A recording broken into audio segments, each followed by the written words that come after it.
Hello बच्चों, क्या हाल चाल। आज के लेक्चर के अंदर हम पढ़ने जा रहे हैं बायोलॉजिकल मेथड को। तो मेरा नाम है करतार कुमार और आप ये लेक्चर देख रहे हैं पेट्रोल का मंजन पर। तो मेक श्योर चैनल को सब्सक्राइब कर लें और वीडियो को लाइक भी कर लें। तो बायोलॉजिकल मेथड क्या, देखें शुरू में मैं एक बात अगेन एंड अगेन रिपीट करता हूँ। आप ह्यूमन है तो आपको क्वेश्चन करने की आदत होती है। सवाल आपको आता है कि ऐसी चीज़ ऐसे क्यों काम करनी है, क्या है।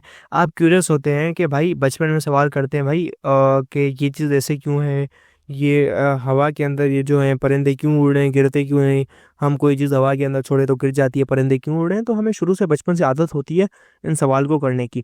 और जब बच्चे को स्कूल के अंदर लगाया जाता है और स्कूल पे लगाने के बाद उसके साथ ऐसा होता है वो सवाल करना ही बंद कर देता है। शुरू के अंदर छोटा बच्चा होता है, पूछता है यार सर अल्लाह कौन है, भगवान कौन है, खुदा कौन है, हमें दिखता क्यों नहीं। ठीक है, या बहुत सवाल करता है। उसके बाद उसके साथ ऐसा कुछ होता है, ऐसा कुछ क्या, वो स्कूल के अंदर लगा दिया जाता है। उसके बाद वो आहिस्ता आहिस्ता सवाल करना ही बंद कर देता है। तो व्हाट डज इट मीन, भाई उसको स्कूल में लगाया और वो सवाल करना भूल गया। भाई सवाल करना, क्यूरियोसिटी आना शुरू का कुदरती नेचुरली उसको होता है। इसकी वजह से बंदा सवाल करता है, कुछ प्रॉब्लम्स के अंदर आता है एंड कुछ प्रॉब्लम्स को हल करने की कोशिश करता है। एंड दिस इज़ हाउ एक मेथड होता है biological method. This is called as natural method. हम जिसको नेचुरल करते हैं भाई, हम अपनी कंक्लूजन डिडक्शन निकालते हैं और प्रॉब्लम को हल करते हैं। ये जो चीज़ है भाई, स्कूल गया और सवाल करना बंद कर दिया। तो एक इसके ऊपर पॉडकास्ट है और कहता है भाई स्कूल क्रिएटिविटी को ख़त्म करता है। स्कूल क्या करता है, आपकी क्रिएटिविटी को ख़त्म करता है। सो बी क्रिएटिव। ये रट्टा वट्टा लगाने की चीज़ें नहीं है। और बड़े होके तुम लोगों ने पैसा कमाना है ना, तो पढ़ लिख के तुम पैसा वैसा नहीं कमाओगे, नौकर बन जाओगे और कुछ नहीं कर पाओगे। 1 लाख 1.5 लाख 2 लाख रुपए 3 लाख रुपए कमाओगे, लेकिन होगे गवर्नमेंट के नौकरी।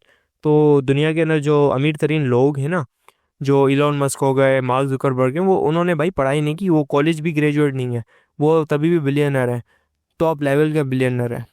वो आपके इंडियन जो मुकेश अंबानी वाले हैं, वो उन्होंने भाई कॉलेज की डिग्री वगैरह नहीं ली बेचारों ने।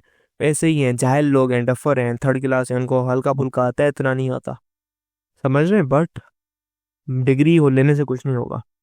और सबसे इम्पोर्टेंट बात, हमने इस चैप्टर के ग्रैंड टेस्ट का जो प्रैक्टिस टेस्ट है उसका लिंक हमने डिस्क्रिप्शन में डाल दिया है। आप डिस्क्रिप्शन में जाकर ये ऊपर पहला लिंक है प्रैक्टिस ग्रैंड टेस्ट को, यहाँ पे जाएं और सॉल्व करें और प्रैक्टिस करें।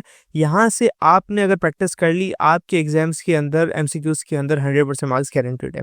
उसके अलावा अगर आपको हमारे फ्री नोट्स चाहिए, lecture, guest papers, model papers चाहिए, तो इस पहली वाली लिंक पे क्लिक करके आप हमारे चैनल को ज्वाइन हो जाए और दूसरी वाली लिंक को क्लिक करके आप हमारा व्हाट्सएप ग्रुप है इंपॉर्टेंट प्रीमियम, उसको ज्वाइन हो जाएं। ठीक है, अगर आपको ट्यूशंस वगैरह के अंदर एनरोल होना है, कोई डाउट है, तो ये हमारा व्हाट्सएप नंबर, इस पर क्लिक करेंगे आप डायरेक्ट व्हाट्सएप पे चले जाएंगे और तमाम बुक्स के पीडीएफ इस वाले यहाँ पर आखिरी वाले आपके पास गिवन है। आप यहाँ से कोई भी बुक उठा सकते हैं, आपकी जो मर्जी चाहे, सारी की सारी क्लासेस का। इसके साथ साथ आपसे रिक्वेस्ट है, आप चैनल को सब्सक्राइब और वीडियो को लाइक भी करते हैं। साइंटिस्ट इंक्लूड, भाई हमें सवाल आते हैं कोई चीज़ कैसे हो रही है, क्या हो रही है, कैसे हो रही है, तो हमें प्रॉब्लम में फंस जाते हैं। तो हमारे वो स्टेप्स होते हैं उसको सॉल्व करने के लिए, उसको हम कहते हैं scientific method. Scientific method is a general method, वो किसी भी टाइप के अंदर इस्तेमाल किया जा सकता है। Scientific method is a general method. अगर वो बायो की प्रॉब्लम्स को सॉल्व करने के लिए इस्तेमाल किया जाता है तो उस चीज़ सेम ही चीज़ को हम कहते हैं बायोलॉजिकल मेथड। ठीक है, बायोलॉजिकल मेथड के अंदर क्या क्या स्टेप्स होते हैं, 6 स्टेप्स होते हैं। पहले हम रिकॉग्नाइज करते हैं प्रॉब्लम क्या है, देन उसके ऊपर ऑब्जर्वेशन करते हैं, आइडेंटिफिकेशन करते हैं, उसके बाद हाइपोथेसिस बिल्ड करते हैं, उसके बाद डिडक्शन निकालते हैं, एक्सपेरिमेंट करते हैं, उसके बाद रिजल्ट निकालते हैं। समझते हैं प्रॉब्लम की जो है ना रिकॉग्निशन क्या है। बेसिकली प्रॉब्लम क्या होती है भाई, एक रिलेटेड होती है लिविंग ऑर्गेनिज्म के साथ, लिविंग सिस्टम के साथ, बायो के साथ। वो क्वेश्चन कहाँ से आता है, या तो कोई प्रॉब्लम होती है, या कोई बंदा पूछ लेता है हमें कोई प्रॉब्लम आती है, या हमारे दिमाग में इत्तेफाक से वो आ जाती है रिसर्चर के दिमाग के अंदर, यार ये ऐसा क्यों हो रहा है। उसके बाद हम ऑब्जर्वेशन करते हैं, भाई ऑब्जर्व करते हैं ये चीज़ ऐसे क्या है। There are 2 types of observation, 2 type की ऑब्जर्वेशन है, एक होती है क्वालिटेटिव एंड एक होती है क्वांटिटेटिव। ठीक है, क्वालिटेटिव क्या होती है, आप अपने सेंसेस को यूज़ करके उसको आप देखो, सेंसेस का इस्तेमाल करो एंड उस सेंसेस के इस्तेमाल करने के बाद क्या करो, आप सिंपली ऑब्जर्व करो, रिजल्ट निकालो। रिजल्ट क्या मतलब, आपने ऑब्जर्वेशन की, जो भी आपने किया। तो एक होती है क्वांटिटेटिव। क्वांटिटेटिव क्या होती है, उसके अंदर आप इंस्ट्रूमेंट इस्तेमाल करते हो, इंच वगैरह वगैरह फलाना ठिकाना चीज़ इस्तेमाल करते हो। तो इन चीज़ों को इस्तेमाल करने के बाद आप क्या करते हो, तो ये सारी चीज़ें आप इस्तेमाल करते हैं एंड आपके उसके बाद कंक्लूजन निकालते हैं कि यार ये आपने डेटा होता है ना, डेटा आप डेटा कलेक्शन करते हैं, मेयर की इसकी जो लेंथ है या उसका डायमीटर है या उसका शेप है, ये ऐसा है, फलाना ठिकाना दूर चाहिए, ठीक है। या क्वांटिटेटिव ये होती है, आपके पास 1000 कोरोना वायरस के केसेस हो रहे हैं 10,000 बंदों में और उसमें से 900 मर रहे हैं, तो स्टेटिस्टिकल आप डेटा बनाते हैं कितने परसेंट को हो रहा है, कितने परसेंट मर रहे हैं, कितने बच रहे हैं। This is quantitative. आपको क्वांटिटेटिवली स्टैटिस्टिकली उसको सॉल्व करना पड़ता है, मैथ का यूज़ करना पड़ता है या इंस्ट्रूमेंटेशन का यूज़ करना होता है। देन आपके पास ऑब्जर्वेशन आ गई, देन आप फार्मूलेशन करते हैं हाइपोथेसिस की। हाइपोथेसिस क्या होती है? आपका ख्याल होता है, जहनी ख्याल होता है। हाइपोथेसिस एक स्टेटमेंट होती है, आप जहाँ पे पहुँचते हैं, that may prove to be the answer of the biological problem under study. Federal board के एनुअल एग्जाम्स का डर है, लेकिन ये नहीं पता कि तैयारी कहाँ से करनी है।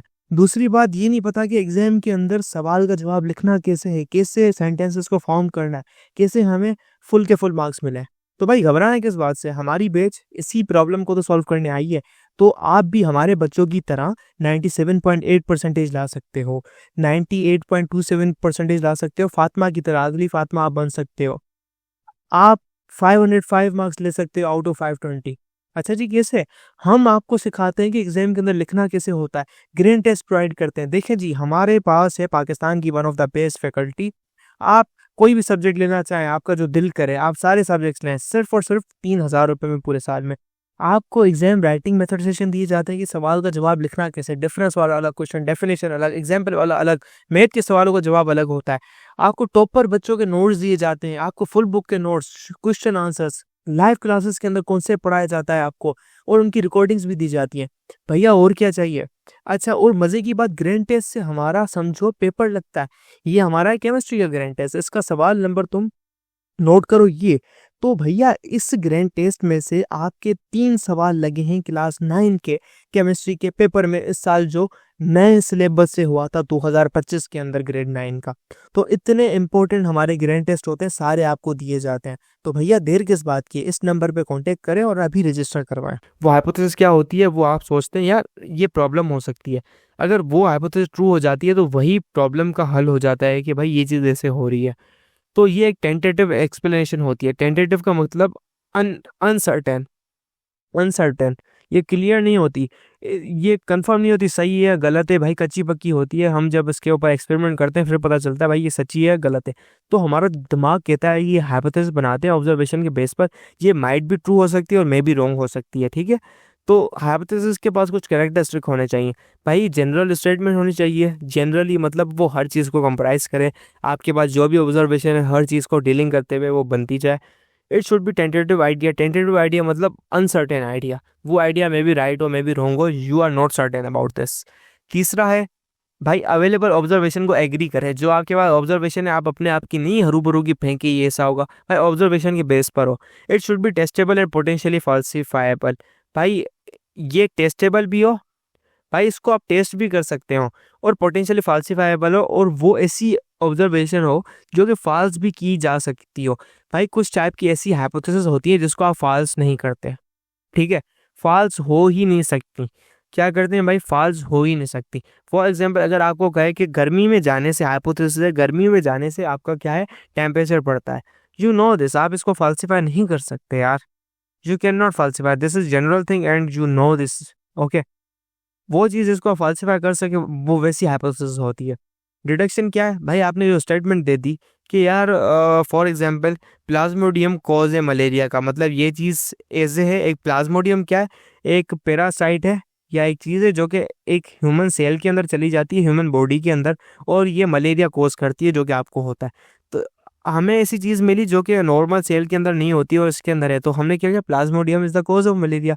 अगर प्लाज्मोडियम कोज है मलेरिया का, तो उन तमाम वो तमाम जो पेशेंट है जो मलेरिया से लड़ रहे हैं, उन तमाम के अंदर ये प्लाज्मोडियम पाया जाएगा। तो भाई हमारे पास ये एक डिडक्शन निकली, अगर if plasmodium is the cause of malaria then all the malaria patients have plasmodium in their cell, तो ये हमें डिडक्शन मिली। तो भाई हमें इफ मिला हुआ है ना, अगर ये ऐसा केस है तो हमें इस इफ को भाई हमें एक्सपेरिमेंट करना पड़ेगा इस इफ का। तो और एक्सपेरिमेंट करने के बाद जो रिजल्ट आएगा, वो जो आगे वाली स्टेटमेंट है देन है, वो उसको ट्रू करेगा या गलत करेगा। डिडक्शन निकल गई।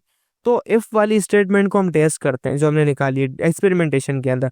हम भाई वो तमाम पेशेंट ले आएंगे जिनको मलेरिया है, उनकी टेस्टिंग करेंगे, पता चलेगा उनके अंदर है मलेरिया प्लाज्मोडियम या नहीं। वो होती है एक्सपेरिमेंटेशन।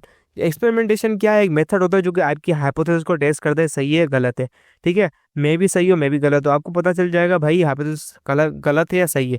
गलत होती है फिर से आपको न्यू हाइपोथेसिस बनानी पड़ती है, देन अगेन एक्सपेरिमेंट करना पड़ता है। एक्सपेरिमेंटेशन के बाद अगर वो सही आ गई है then summarization of the result. आप रिजल्ट को समरी बनाते हैं। ठीक है, मतलब रिजल्ट की आप समरी क्या बनाते हैं? बेसिकली ये जो चीज़ होती है ना, आपका जो रिजल्ट आया है इसके अंदर आप पूरी समरी बताते हैं। आपने किस टेम्परेचर पे ये रिएक्शन ये आपने स्टडी की है, आपने क्या सिनेरियो लिया है, आपने कौन से बंदे लिए हैं, आपने कितनी उम्र के बंदे लिए हैं, आपने कौन सा इंस्ट्रूमेंट यूज़ किया, आपने कितनी देर में उनका जो है रिजल्ट टेस्ट किया है, आपने कौन सी मशीन यूज़ की, सारी समरी देनी पड़ती है। जैसे पूरी दुनिया के अंदर मैंने आपको बताया कोलैबोरेटिव फील्ड है ना, आपने समरी बनाओगे तो बाकी दुनिया के रिसर्चर और साइंसदान भी इसको जो है ना टेस्ट करेंगे अपने हिसाब से। आपको उनको बताना पड़ेगा मैंने क्या-क्या यूज़ किया, तो वो भी उन्हीं मेथड को यूज़ करके, उन्हीं कंडीशन को यूज़ करके उसको टेस्ट करेंगे।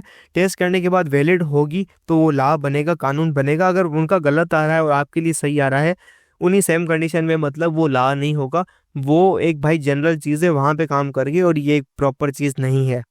ठीक है, तो ये एक समराइजेशन होती है। The biologist gather actual quantitative data, पूरा डेटा भाई जो है कलेक्ट किया जाता है। From experiment this data arrange to draw result. भाई रिजल्ट ड्रा करने के लिए बनाया जाता है। एक्सपेरिमेंट आप अगेन अगेन करेंगे और उस एक्सपेरिमेंट के बाद रिजल्ट आएगा। रिजल्ट के बाद पूरा आप मेथड समझाओगे, मैंने क्या क्या कौन से स्टेप में क्या किया, फिर कौन सा टेम्परेचर लिया, कहाँ पे भाई मैं ये सारा जो है ना एक्सपेरिमेंट करवा कर रहा हूँ, और कौन से कंट्री के लोग हैं, कितनी उम्र के लोग हैं, लड़कियां कितनी हैं, लड़के कितने हैं, वगैरह वगैरह सब देना पड़ता है। तो this is what biological method. इसके बाद नेक्स्ट टॉपिक आएगा हाइपोथेसिस, थ्योरी एंड लॉ। इनके अंदर क्या फ़र्क है, क्या कॉन्सेप्ट्स हैं, तो आगे लेक्चर के अंदर समझेंगे। तब तक के लिए बाय बाय, कीप एक्सप्लोरिंग, खुदा हाफिज़।